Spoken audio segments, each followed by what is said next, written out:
Bienvenue à tous dans cette nouvelle vidéo de notre série consacrée aux aventures épiques de Picsou.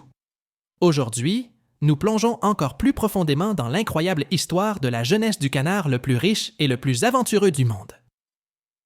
Préparez-vous à découvrir les épisodes bis, des secrets bien gardés et des péripéties qui ont forgé la légende de Picsou. Installez-vous confortablement car nous avons une multitude de récits palpitants à partager avec vous. Que vous soyez un fan de longue date ou un nouveau venu dans l'univers fascinant de Picsou, cette vidéo est faite pour vous. Alors, sans plus attendre, embarquons ensemble dans ce voyage extraordinaire à travers le temps et l'espace et redécouvrons les aventures incroyables de notre héros préféré. N'oubliez pas de liker, de vous abonner et d'activer la cloche pour ne rien manquer de nos prochaines vidéos. Si vous souhaitez lire les aventures de la jeunesse de Picsou, vous pouvez vous procurer les livres aux éditions Glénat en cliquant sur le lien dans la description. Balthazar Picsou, Canard, Centime et Destinée. Épisode 12. Après un dîner copieux offert par Donald et avoir invité ses neveux pour un futur repas chez lui tout en le facturant 2 $ et de leur imposer de faire la vaisselle, Balthazar Picsou s'installe confortablement dans un fauteuil en cuir, entouré de Riri, Fifi et Loulou, qui lui demandent de leur raconter comment il a obtenu son célèbre sou fétiche. Il commence alors à leur narrer l'incroyable aventure de sa jeunesse qui l'a conduit à gagner son tout premier sou. Chaque mot qu'il prononce est imprégné de nostalgie et de fierté, captivant l'attention des jeunes canetons pendus à ses lèvres. Cependant, ce que Picsou ignore, c'est que sa vieille ennemie, la redoutable sorcière Mystique, est en train de l'espionner. À travers les volutes mystérieuses de sa boule de cristal, elle observe attentivement la scène. L'intérêt de la sorcière pour cette histoire n'est pas anodin. En effet, Mystique rêve de mettre la main sur ce fameux premier sou de Picsou. Elle est persuadée que cette pièce unique détient un pouvoir exceptionnel. Mystique ne souhaite pas simplement posséder le premier sou par caprice. Elle projette de l'utiliser pour créer une amulette magique. Cette amulette aurait le pouvoir prodigieux de transformer en or tout ce qu'elle toucherait. Pour la sorcière, cette transformation serait la clé de la richesse infinie et du pouvoir absolu, la réalisation de ses ambitions les plus folles. En réfléchissant à sa prochaine manigance, Mystique réalise qu'un Balthazar Picsou de 10 ans serait probablement une cible beaucoup plus facile à dérober que le Picsou actuel, aguerri et méfiant. Forte de cette révélation, elle élabore un plan astucieux pour remonter le temps et s'emparer du précieux premier sou du canard lorsqu'il n'était encore qu'un enfant. Pour mener à bien son projet, Mystique décide d'utiliser une de ses reliques les plus puissantes, une bougie extratemporelle. Cette bougie magique possède la capacité extraordinaire de transporter quiconque dans le passé pour une durée limitée d'1 heure. Mystique se prépare méticuleusement, sachant que chaque détail compte pour réussir son audacieux coup de main.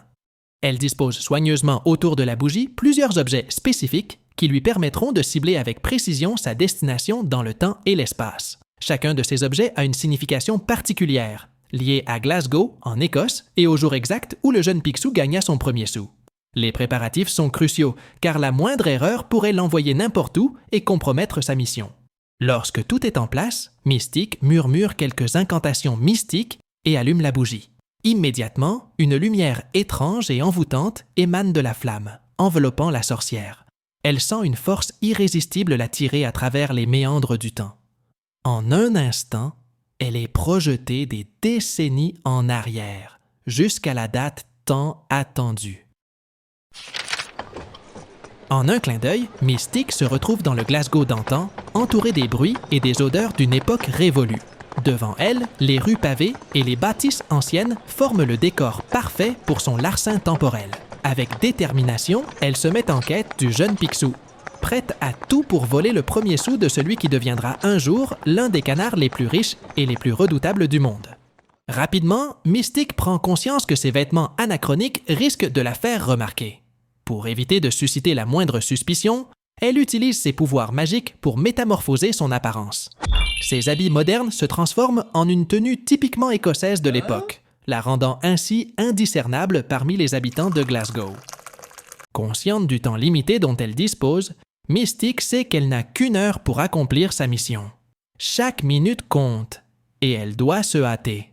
Elle se dirige précipitamment vers la rue principale, cherchant un moyen rapide de se rendre à l'endroit précis où le jeune Picsou a gagné son premier sou. Apercevant un taxi stationné non loin de là, elle se précipite vers le véhicule, espérant l'utiliser pour gagner du temps. Cependant, à son grand désarroi, Mystique découvre que le taxi est déjà occupé. Le passager n'est autre que Howard Flairsu, un Américain récemment enrichi qui a amassé une fortune considérable en Californie lors de la ruée vers l'or de 1849. Ce personnage flamboyant et excentrique est connu pour son air jovial et sa tendance à afficher ostentatoirement sa nouvelle richesse. Flairsu, confortablement installé à l'arrière du taxi, semble surpris de voir une femme aussi pressée et déterminée que Mystique. Toutefois, son expression change rapidement lorsqu'il reconnaît l'aura étrange et mystérieuse qui émane de la sorcière. Mystique, bien que contrarié par cet obstacle inattendu, décide de ne pas perdre de temps en discussions inutiles. Elle réfléchit rapidement à une alternative, consciente que chaque seconde qui passe la rapproche de l'échéance fatidique. La réponse hautaine de Howard Flairsu face à Mystique ne fait qu'attiser davantage son irritation. Sans se laisser démonter, la sorcière réplique d'un ton cinglant, affirmant qu'elle connaît un certain canard qui, avec un simple regard, pourrait le reléguer au rang de simple clochard, même dans un futur proche. Les mots de Mystique semblent toucher une corde sensible chez Howard. Malgré son attitude habituellement vantarde, un voile de tristesse passe dans ses yeux. Les souvenirs d'une époque où il n'était qu'un misérable parmi tant d'autres affluent soudain à sa mémoire. Le contraste entre sa richesse actuelle et ses origines modestes le frappe de plein fouet. Alors que le taxi avance dans les rues animées de Glasgow, Mystique aperçoit des enfants pauvres jouant dans la rue et demande au cocher de ralentir. Le cœur d'Howard s'attendrit à la vue de leur situation précaire. Il réalise à quel point il a de la chance d'avoir pu échapper à la pauvreté. Sans réfléchir, il attrape quelques pièces dans sa poche et les lance aux enfants avec un sourire sincère. C'est à cet instant que l'esprit vif de Mystique fait le lien. Parmi les pièces jetées par Howard, il y a peut-être celle qui représente le premier sou de Picsou, cette pièce américaine qui pourrait changer sa destinée. Sans perdre une seconde, Mystique comprend l'importance de récupérer cette pièce avant qu'il ne soit trop tard. Dans un mouvement vif, elle ouvre la portière du taxi et s'élance vers les enfants pour ramasser les pièces lancées par Howard. Chaque seconde compte dans sa quête pour s'emparer du premier sou de Picsou et réaliser ses sombres desseins, tandis que Howard observe, perplexe, la scène qui se déroule sous ses yeux. Mystique se précipite avec détermination, prête à tout pour atteindre son objectif. La sorcière, déterminée à mettre la main sur la précieuse pièce, arrache brusquement une des pièces des mains d'une petite fille innocente. Alors qu'elle l'examine de près, Mystique reconnaît immédiatement la date et l'encoche caractéristique de la pièce tant convoitée.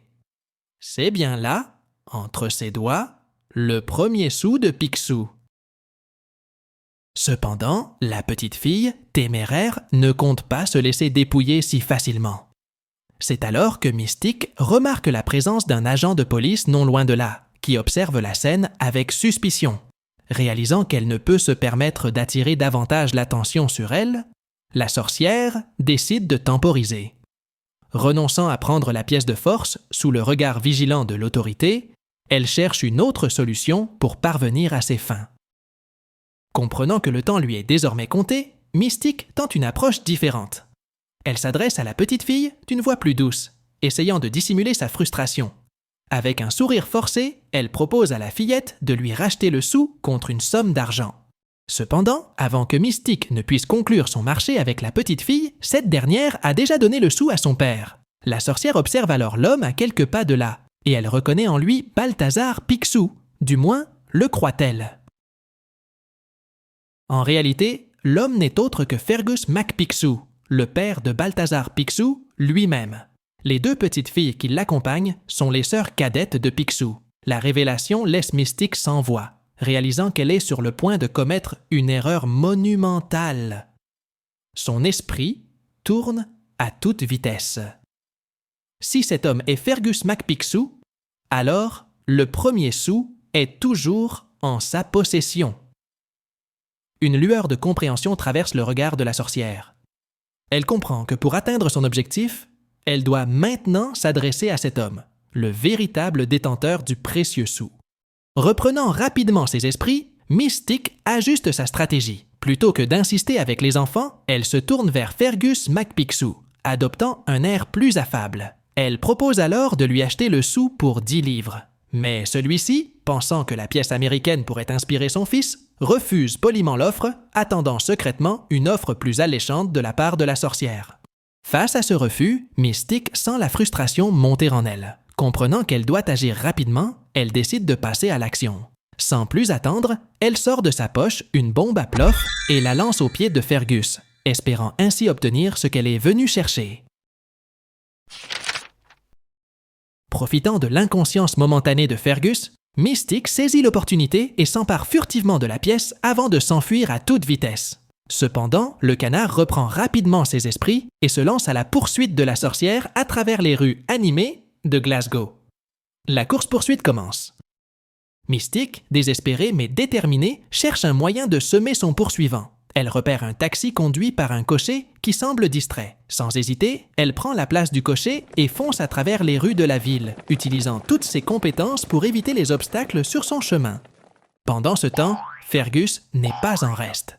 Voyant Mystique s'échapper, il réagit rapidement et saute sur une charrette à proximité qu'il lance à la poursuite de la sorcière avec une détermination sans faille. La poursuite devient de plus en plus intense à mesure que les deux adversaires se lancent à travers les ruelles étroites et les artères bondées de la ville. Cet épisode rappelle à Mystique, avec une certaine forme de nostalgie, les nombreuses courses-poursuites passées entre elle et Balthazar Picsou. Malgré la situation tendue, un sentiment familier d'excitation mêlé à une pointe de nostalgie l'envahit alors qu'elle met toute son énergie à échapper à son poursuivant. Pendant ce temps, Howard Flairseau, terrifié par l'agitation, crie pour qu'on le laisse descendre du taxi. Fergus a rattrapé la sorcière et saute sur elle, déterminé à la stopper. La tension monte à coups de bombe à plof alors que le véhicule file à toute allure dans les rues de Glasgow. Finalement, le cab finit par se renverser brusquement devant le port de Glasgow dans un fracas de bois et de métal. L'accident permet à Howard Flairseau de s'échapper, visiblement choqué, et de demander immédiatement un billet pour les États-Unis. Fergus McPicsou parvient finalement à rattraper Mystique. D'un geste habile, il attrape les jambes de la sorcière et la soulève, la tenant à l'envers. Dans cette position inconfortable, Mystique perd prise sur la pièce qui tombe au sol.